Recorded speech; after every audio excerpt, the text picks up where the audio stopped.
Baiklah, selamat pagi.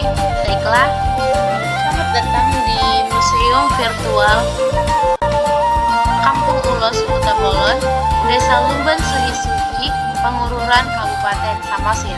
Saya Lilis Putri Simamora. Di sini saya telah membuat salah satu museum yang sangat menarik untuk kalangan orang Batak. Mari kita masuk. Baik, di sini saya mau menjelaskan tentang sejarah Kampung Tenun. Nah, seperti inilah bentuk Kampung Tenun yang ada di Kabupaten Samosir. Nah, Kampung Ulos Sutaraja yang terletak di Kecamatan Pangururan ini dikenal sebagai salah satu pusat kerajinan ulus tradisional Batak Toba. Sutaraja sendiri telah lama menjadi rumah bagi pengrajin ulos yang melestarikan teknik tenun tradisional Batak yang diwariskan secara turun-temurun.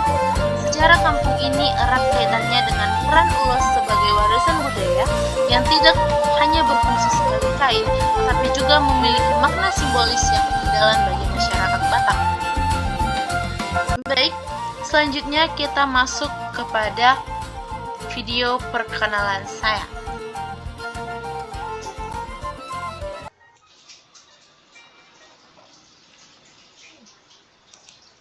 Pulau Samosir do, harawaku Samosir do, ido asalu satongi ngotoku, saleleng oluku pupuji ho. Ido asalu satongi ngotoku, saleleng oluku pupuji ho. Hai, perkenalkan, saya Lilis Putri Simamora dari Universitas Negeri Medan, jurusan Pendidikan Sejarah. Saat ini saya berada di Kampung Ulos Sutaraja, Kabupaten Samosir.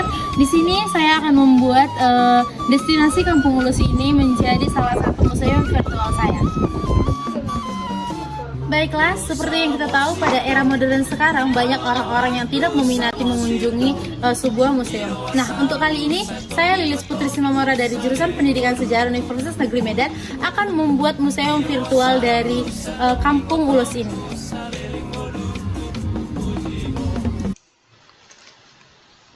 Baiklah,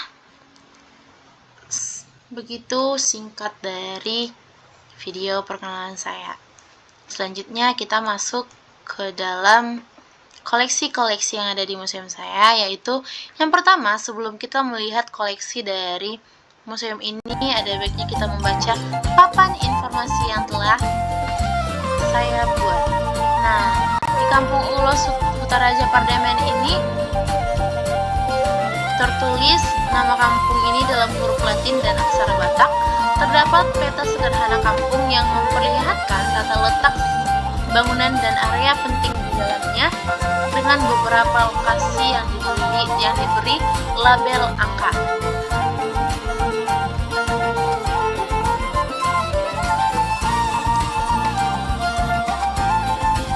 Nah, dalam deskripsi ini, peta menjelaskan bahwa Kampung Ulos Sutaraja Pardemen adalah pusat tenun ulos yang memiliki makna terpenting dalam budaya Batak.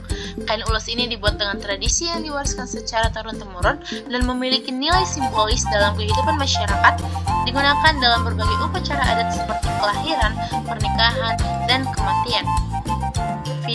Foto ini saya ambil dari Galeri Ulos Sutaraja.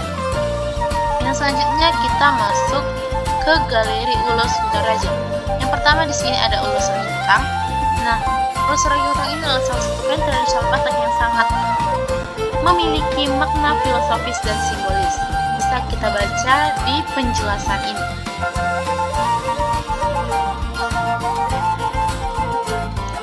Nah, selain digunakan dalam filosofis,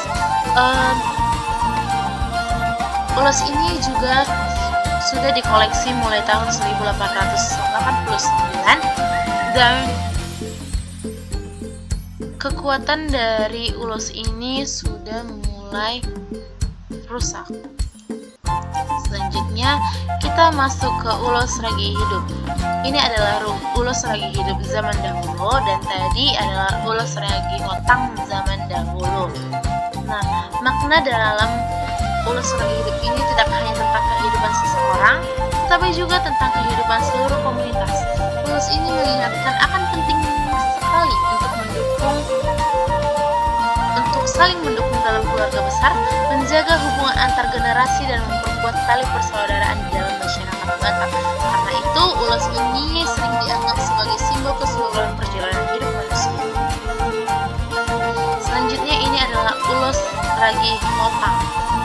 Sama seperti fungsi dari ulos ragi hotang yang pertama, ulos ragi hotang ini juga berkaitan dengan upacara adat dan simbolis pemberkatan dalam pernikahan.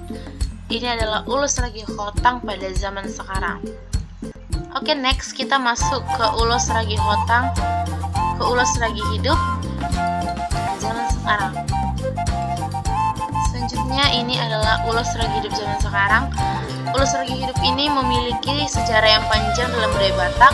Ulus ini secara umum telah ada sejak zaman dahulu sebagai bagian dari warisan budaya. Nah, ulus ragi hidup ini bukan hanya lebih dari sekadar kain. Ia merupakan simbol budaya, identitas, dan spiritualitas masyarakat Batak yang kaya akan tradisi dan makna. Selanjutnya kita masuk ke ulus mengiring. Bisa kita baca, ulus mengiring ini juga memiliki makna dan fungsi dalam masyarakat Batak yang memiliki simbolisme dan penggunaannya sendiri.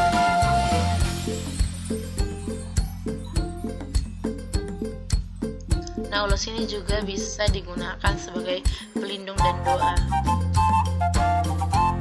Oke, selanjutnya kita masuk ke koleksi kelima. Ini adalah ulus sado. Ulus ini cukup cantik dan memiliki motif yang agak berbeda dengan ulus-ulus lain. Bisa kita baca di deskripsi. Nah, uniknya ulus sadum ini bisa dibuat menjadi simbol perlindungan.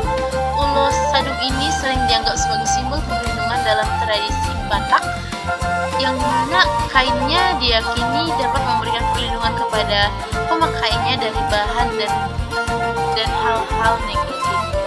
Selanjutnya kita masuk ke koleksi kelima.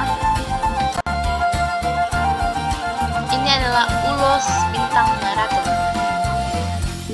Nah, ulus ini juga uniknya menjadi simbol penghormatan, yang dimana ulus ini sering diberikan kepada tamu kehormatan sebagai tanda penghargaan. Memberikan ulus kepada seseorang merupakan bentuk penghormatan dan ikatan sosial yang sangat kuat bagi orang Batak. Dan selanjutnya kita masuk ke koleksi ulus terakhir, yaitu ulus suri-suri ganjang.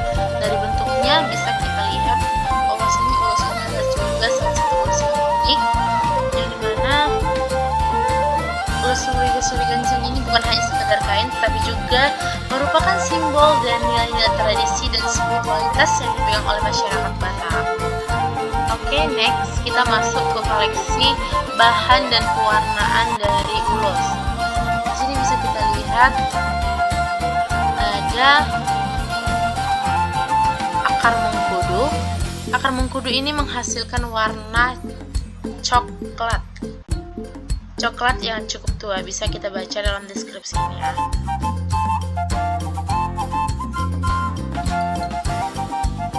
Nah, proses pewarnaan dari akar mengkudu ini sangat alami ya, tidak merusak lingkungan, tetapi ramah lingkungan karena menggunakan bahan-bahan alami tanpa campuran kimia. Yang selanjutnya itu ada sureng surian. Ini adalah kulit dari sebuah pohon. Nah, sureng surian ini menghasilkan warna coklat alami yang sangat bermanfaat untuk memberikan variasi warna dalam ulus, khususnya untuk menghasilkan warna-warna yang lebih hangat dan natural. Selanjutnya kita masuk ke daun salaon. Nah, selain dari akar dan kulit kayu, di sini juga pengrajin Batak menggunakan daun salaon sebagai bahan alami dalam pewarnaan ulos. Daun salaon ini menghasilkan warna biru tua dan kehitam-hitaman. kemiri. Nah, mungkin kemiri ini bukan hal yang jarang kita dengar. Kemiri ini menghasilkan warna coklat keemasan. Bisa kita baca dalam deskripsi fungsi dari kemiri. Selanjutnya kita masuk ke ulat sutra. Nah, ulat sutra ini menghasilkan benang sutra yang halus dan kuat. Benang sutra ini diperoleh dari kepompong yang digunakan oleh ulat sutra sebelum berubah menjadi pompong. Selanjutnya kita masuk ke warna yang terbuat dari pewarna alami ini, yaitu ada 3 warna: biru muda, coklat, dan biru dongker. Nah, ini adalah proses penjemuran benang yang baru saja diwarnai. Sebelum digunakan, ada baiknya dijemur dulu agar warna yang telah diberikan melekat untuk benang tersebut. Di sini saya terapkan pengertian ulos, yang merupakan kain tenun dari Batak yang telah diwariskan dan memiliki nilai dalam serta menjadi jati diri orang Batak sesuai dengan budaya dan adatnya. Selanjutnya kita masuk ke koleksi berikut. Selanjutnya kita masuk ke koleksi alat-alat menenun. Baiklah, yang pertama kita masuk ke koleksi yang pertama, yaitu tundalan. Nah, bisa kita baca di sini, tundalan merupakan salah satu bagian dari bahan yang terbuat dari kayu yang diukir seperti pada gambar tersebut. Biasanya digunakan di belakang punggung penenun sebagai penahan dan penarik agar kain tenun dan alat-alat tenun yang lain tidak mudah berpindah. Yang selanjutnya itu hatolungan. Hatolungan ini digunakan sebagai alat untuk memisahkan benang menjadi 2 bagian, yaitu benang atas dan benang bawah. Selanjutnya itu ada lili. Lili ini digunakan untuk memisahkan benang yang satu dengan yang lain dalam menenun, karena setiap satu buah lili memuat satu helai benang dan warna yang sama ataupun warna yang berbeda-beda. Ya, ini adalah pagabe yang dimana berfungsi menarik benang agar benang kencang sehingga mempermudah penenun dalam membuat motif pada ulos. Selanjutnya itu ada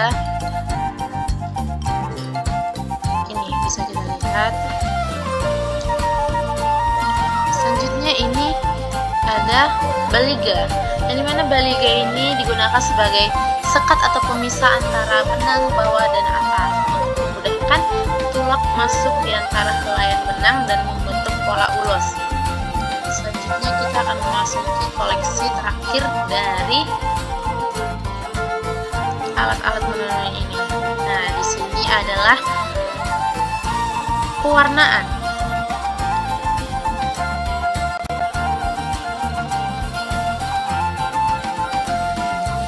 Nah, ini adalah salah satu pewarnaan yang digunakan penenun di era sekarang. Selanjutnya kita akan memasuki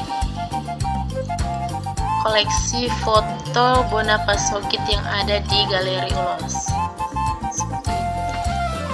Selanjutnya ini ada gambar penenun di Huta Raja, yang dimana penenun Huta Raja mengatakan bahwasanya mereka mempunyai salah satu komunitas penenun Sambosi. Baiklah, demikian koleksi dari museum virtual saya. Saya Lilis Putri Salomora mengucapkan terima kasih.